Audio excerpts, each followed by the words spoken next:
జై భీమ్. అంబేద్కర్ ఆశయ సాధన సమితి స్వాగతం, సుస్వాగతం.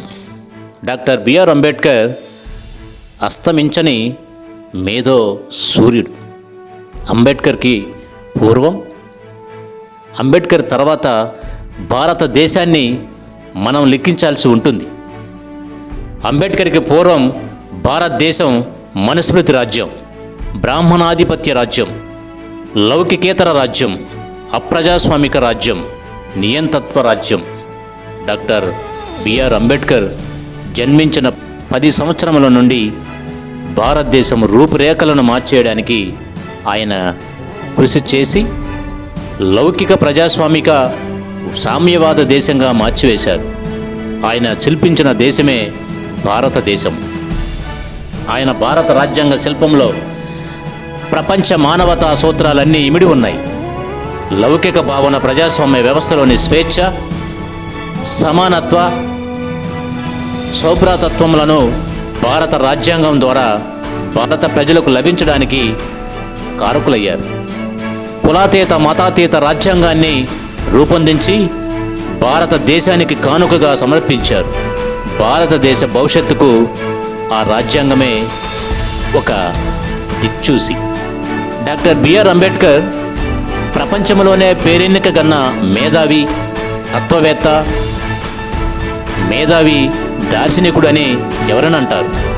ప్రపంచ సూత్రాలను మార్చగలిగిన వారినే అంటారు. అంబేద్కర్కు ముందు ఒక బుద్ధుణ్ణి, ఒక మార్క్స్ని ప్రజలు తత్వవేత్తగా కొనియాడారు. అంబేద్కర్ బుద్ధుని కంటే, మార్క్స్ కంటే కూడా విశిష్ట లక్షణాలు ఉన్న మేధావి. భారతదేశాన్ని పట్టి పీడిస్తున్న కుల సమస్యకు, అస్పృశ్యతల నిర్మూలనకు నిర్మాణాత్మకమైన సిద్ధాంతాలు, సూత్రాలు అందించిన మేధావి ఆయన. అణగారిన ప్రజల హక్కులకు సిద్ధాంత రూపాన్నే గాక చట్ట రూపాన్ని తీసుకొచ్చిన నిర్మాణకర్త ఆయన. దళితుల విముక్తి చట్టాలే గాక చట్టాల రూపకల్పన సామర్థ్యం కోసం రాజ్యాధికారం కూడా ఎలా అవసరమో నిగ్గు తేల్చిన ప్రయోక్త అంబేద్కర్. డాక్టర్ బిఆర్ అంబేద్కర్ పరినిర్మాణం చెంది 67వ సంవత్సరంలో అడుగు పెడుతున్నా ఆయన సిద్ధాంతాలు విశ్వవ్యాపితమవడానికి కారణం ఆయన జీవితం అంతా అనంత పరిశోధన చేసి కుల నిర్మూలన, అస్పృశ్యత నిర్మూలనం, ఆర్థిక అసమానతల నిర్మూలనకు బాటలు వేయడమే అని మనకి అర్థమవుతుంది. ఆయనలా విశుద్ధంగా, నిర్మలంగా, ద్వేషరహితంగా జీవించిన మేధావులు అరుదు. ఆయన భారత రాజ్యాంగ నిర్మాణాన్ని భారతదేశ పునర్నిర్మాణ దృష్టితో రూపొందించారు. అందుకు ఆయన తన ఆరోగ్యాన్ని పణంగా పెట్టి రాశారు. డాక్టర్ బిఆర్ అంబేద్కర్ సుందరమైన, నాగరికమైన లండన్ నగరంలో తన జీవితాన్ని ఒక విద్యా పిపాసిగా గడపడంలో విజ్ఞతను చూపారు. ఆయన లండన్ నగరాన్ని అంతరంగికంగా ఎక్కువ చూశారు. ఆయన రాజ్యాంగం రాయడానికి ఏ అంతర్దృష్టి ఎంతో ఉపయోగపడింది.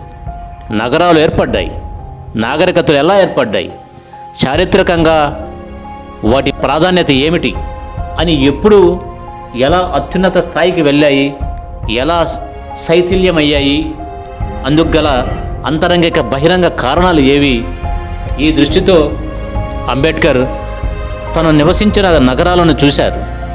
ఆయన లండన్లో కూడా మాంటేగ్, విఠల్భాయ్ పటేల్ వంటి వారితో మాట్లాడే సందర్భంలో కూడా అస్పృశ్యుల సమస్యను మరవలేదు. అంటే ఆయన విద్యార్జన గమ్యం అస్పృశ్యుల ఉద్ధరణ.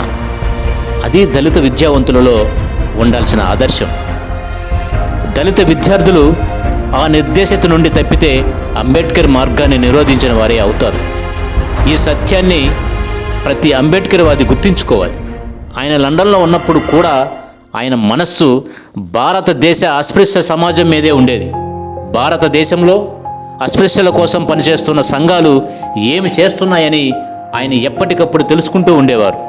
అంబేద్కర్ విద్యార్థి దశ నుండే నాయకత్వ లక్షణాలను సంతరించుకున్నారు. నాయకుడు కేవలం తన వ్యక్తిగత జీవితం గురించి ఆలోచించడు, తన జాతి గురించి ఆలోచిస్తాడు. త్యాగపూరితంగా పనిచేయడం ద్వారా వారి మనసులను చూరగొంటాడు. నాయకుడు తన భావజాలాన్ని జాతికి అందించడానికి వాహికను రూపొందించుకుంటాడు. అది ఉత్తరాల ద్వారా కావచ్చు, పత్రికల ద్వారా కావచ్చు, సభలు సమావేశాల ద్వారా కావచ్చు.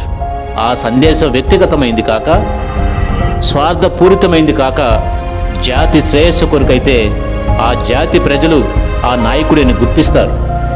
అతని కృషికి శత్రువులు సైతం అవలోకిస్తారు. అందుకే నాయకుని జీవితం జాతికి నిరంతరం పఠనీయ గ్రంథం అవుతుంది. అంబేద్కర్ నిశిత పరిశీలకుడు. ముఖ్యంగా ఆయన పోరాటానికి పునాది ఆయన పూర్తికల త్యాగనిరతి. అందుకే పూర్వీకుల వీరోచిత గాథలను ఆయనే ఇలా అభివర్ణించాడు. ఆయన క్రమశిక్షణతో కూడిన నిర్భయత్వాన్ని ప్రదర్శిస్తూ వీరోచితమైన సాహసాన్ని, మొక్కవనే నిబ్బరాన్ని, ధైర్యాన్ని, కొనియాడదగిన నిశ్చితత్వాన్ని ప్రదర్శించి వారు మహర్ సైనికులకి శాశ్వతమైన గుర్తింపును తెచ్చారు. ఇద్దరిలో ఎవరి కీర్తి గొప్పదో చెప్పడం కష్టం.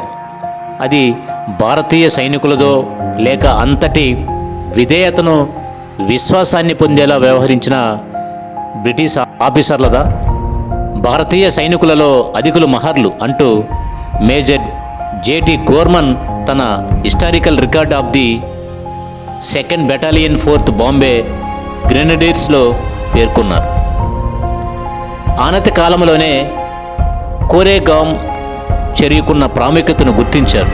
కోరేగాంలో మొదటి తోటా పేలిన స్థలంలో 65 అడుగుల ఎత్తు, 32 చదరపు అడుగుల వెడల్పు ఉన్న స్మృతి చిహ్నాన్ని నిర్మించాలని తలపెట్టారు.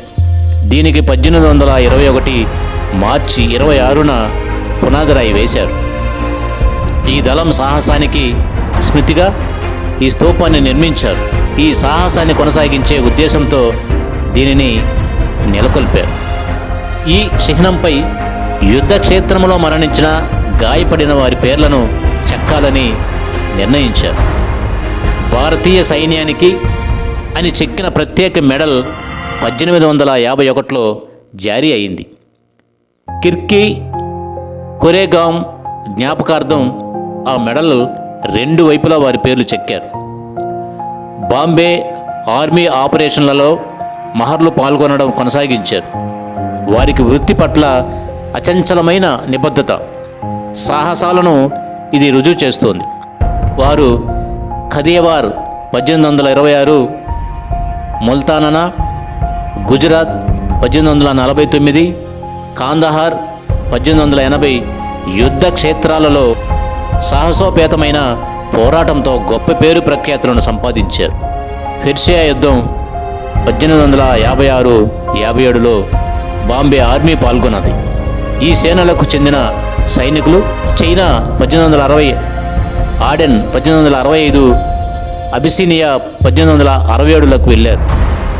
తన నేతృత్వంలో సింధుపై సాధించిన విజయంలో 25 బాంబే నేటివ్ ఇన్ఫాంట్రీ పదాతి దళం చేసిన సాహసాలను జనరల్ సర్ చార్లెస్ నేపియర్ మరువలేదు. అస్పృశ్యులు వీరోచితమైన జాతులని అంబేద్కర్ తన అస్పృశ్యుల వాడలో నిరూపించారు. పల్నాటి యుద్ధంలో తెలుగు నేలలో దళితులే పాల్గొన్నారు. కృష్ణదేవరాయల సైన్యంలో ఏనుగులను, గుర్రాలను నడిపింది దళితులే. ముఖ్యంగా పల్నాటి వీర చరిత్రలో కన్నమదాసు సైన్యాధ్యక్షుడు. ఆయన ఉపయోగించిన కత్తి ఇప్పటికీ కారంపూడిలో ఉంది. దళితులు అస్పృశ్యులు కాదని నిరూపించాడు. డాక్టర్ అంబేద్కర్ కృషి వలన అస్పృశ్యత ఒక నేరంగా రాజ్యాంగం పరిగణిస్తూ ఉంది. కానీ భారతదేశంలో లక్షలాది గ్రామాలలో ఇంకా అస్పృశ్యత వెన్నాడుతూనే ఉంది. ఎన్నో హోటళ్లలో గ్లాసులు అస్పృశ్యులకు వేరుగా ఉంచుతారు. ప్రభుత్వం పనిగట్టుకుని ఊరికి దూరంగా ఇల్లు కట్టిస్తూ అస్పృశ్యతను ఆచరిస్తూ ఉంది. రాజ్యాంగ నీతి నేతి పేర సూక్తిగా మిగులుతూ ఉంది.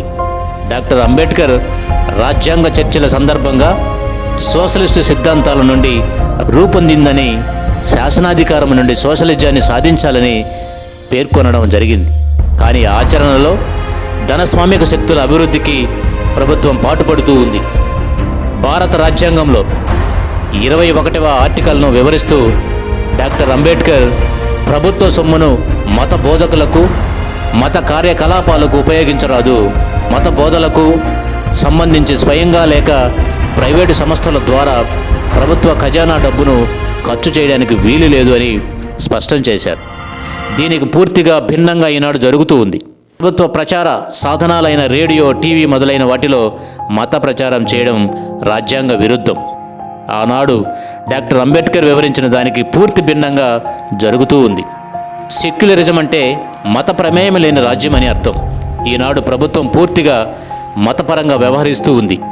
ఇది భారత రాజ్యాంగ శిల్పి డాక్టర్ అంబేద్కర్కు, ఆయన ఆలోచనలకు పూర్తిగా వ్యతిరేకమైన విషయం. అందుకే రాను రాను అంబేద్కర్ యొక్క అవసరం పెరిగింది. అయితే ప్రపంచవ్యాప్తంగా ఆయనను మేధావిగా గుర్తించడమే కాక ఆయన ఆర్కిటెక్చర్ పెరిగింది. ఈ రోజున లండన్లోని ఇండియన్ హౌస్లో ఆయన బంగారు విగ్రహం, లండన్ పార్లమెంటు ఎదురుగా ఆయన నిలువెత్తు విగ్రహం ఉంది. ఇండియన్ పార్లమెంట్ ఎదురుగా కూడా ఆయన నిలువెత్తు విగ్రహం ఉంది. ఇవాళ హైదరాబాద్ నడిబొడ్డులో అంబేద్కర్ 125 అడుగుల విగ్రహం వెలుగులీలుతుంది. ఈరోజు విజయవాడ నడిబొడ్డులో 125 అడుగుల విగ్రహం జనవరి 14వ తేదీన ఆవిష్కరించబడుతుంది. ఈ నిర్మాణం అంతా ఆయన రాజ్యాంగ నిర్మాణ దక్షతకు, ప్రతిభ సామర్థ్యానికి, ఆయన సాంస్కృతిక విప్లవ పతాకగా గుర్తించిన సందర్భంగా కాశ్మీరు నుండి కన్యాకుమారి వరకు ఆయన విగ్రహాలు కుల మతాలకు అతీతంగా లౌకికవాద భావనకు నిలువెత్తు సాక్ష్యంగా నిరంతరం వెలుస్తూనే ఉన్నాయి. ఈనాడు ఆయన భావజాల విప్లవం కూడా అవసరం.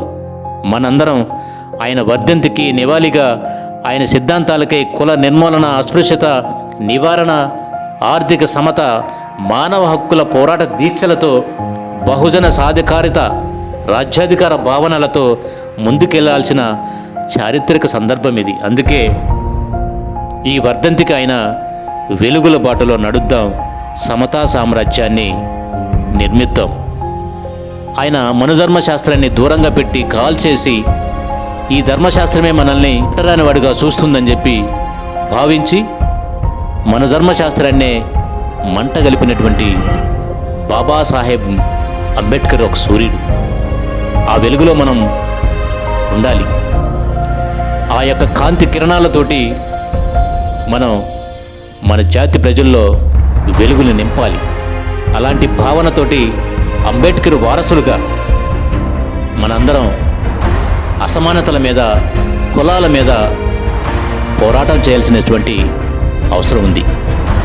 కాబట్టి అంబేద్కర్ యొక్క అడుగు జాడలలో నడుస్తూ రాజ్యాధికారం కోసం ఐక్యమత్యంతో రాజ్యాధికారం పొందాలి, రాజ్యాధికారం చేజిక్కించుకోవాలి అని ఒకే ఒక ప్రతిజ్ఞతోటి నిరంకుశంగా పోరాటాలు చేస్తూ సమాజ స్థాపన కోసం ప్రతి ఒక్కరూ పాటుపడాలని మనసారా ఆశిస్తూ, కోరుకుంటూ, ఇంతవరకు మీ యొక్క అమూల్యమైనటువంటి సమయాన్ని కేటాయించి వీడియో చూసినందుకు మీ అందరికీ ధన్యవాదాలు, జైభీములు తెలియజేస్తూ మరెన్నో మంచి విషయాలతోటి మీ ముందుకు వస్తా. అంతవరకు జై భీమ్, బై బాయ్.